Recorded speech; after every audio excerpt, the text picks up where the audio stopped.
Warga New York mengikuti dengan kagum saat New York Knicks melaju mulus ke final NBA. Dan berkat momen spontan dari salah satu penggemar, mereka sekarang punya slogan baru untuk mendukungnya. Dengarkan ini.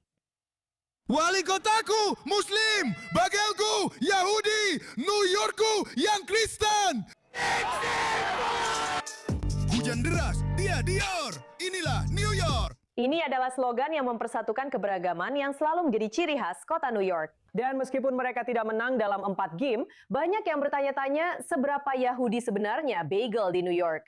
Berikut adalah ringkasan sejarah bagel bersama komunitas Yahudi Amerika dari Yonatan Sarna, Profesor Sejarah Yahudi Amerika di Universitas Brandeis. Jadi bagel berasal dari Eropa Timur. Dan alasan mengapa bagel berbentuk bulat yang membedakannya dari roti adalah karena orang-orang, terutama Yahudi, biasa memasukkan tali ke dalamnya dan berjalan di jalanan. Dan tentu saja, karena berbentuk bulat, itu mudah dilakukan. Bagel jauh lebih mudah dibawa daripada roti. Orang Yahudi Eropa Timur membawa ini ke Amerika. Awalnya, bagel sebenarnya lebih mirip dengan pretzel. Mereka berukuran kecil. Mereka lebih mirip camilan kerupuk daripada benar-benar makanan besar. Tapi seiring waktu di Amerika, entah bagaimana, semuanya jadi berlebihan. Semuanya jadi lebih besar. Dan bagel juga mengalami perkembangan itu. Mungkin ada hubungannya dengan teknologi. Dan pada abad ke-20, terutama selama masa antar perang, terlihat bagel mulai populer pertama kali di New York, lalu menyebar ke tempat lain. Sekarang, bagel berbeda di tempat yang berbeda. Bagel Montreal dibuat sedikit berbeda dari bagel New York. Jadi orang New York sangat bangga dengan bagel mereka. Dulu ada satu serikat pekerja, mayoritas Yahudi dan agak komunis, yang membuat bagel-bagel itu di New York.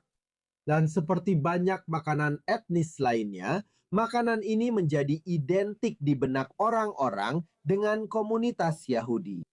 Dan ketika keju krim, yang juga merupakan penemuan abad ke-20 oleh perusahaan Yahudi, ditambahkan ke dalamnya. Dan kemudian lox yang juga disukai oleh orang Yahudi.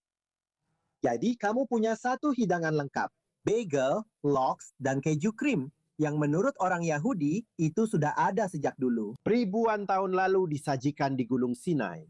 Tapi sebenarnya tidak dikenal bahkan di Eropa Timur. Bagel, lox, dan keju krim dikenal di Amerika. Dan baru pada tahun 1960-an, ketika keluarga Lander menemukan cara untuk menyebarkan bagel ke seluruh negeri, membekukannya, mengotomatiskannya, dan sebagainya, banyak orang Amerika lainnya mulai mengenal bagel. Tapi sampai saat itu, bagel cenderung terbatas pada komunitas dengan banyak orang Yahudi, terutama di New York. Jadi memang masuk akal untuk memiliki slogan ini yang menghubungkan makanan etnis yang dibanggakan oleh komunitas Yahudi New York dengan elemen lain yang membedakan New York dari tempat lain, termasuk Knicks.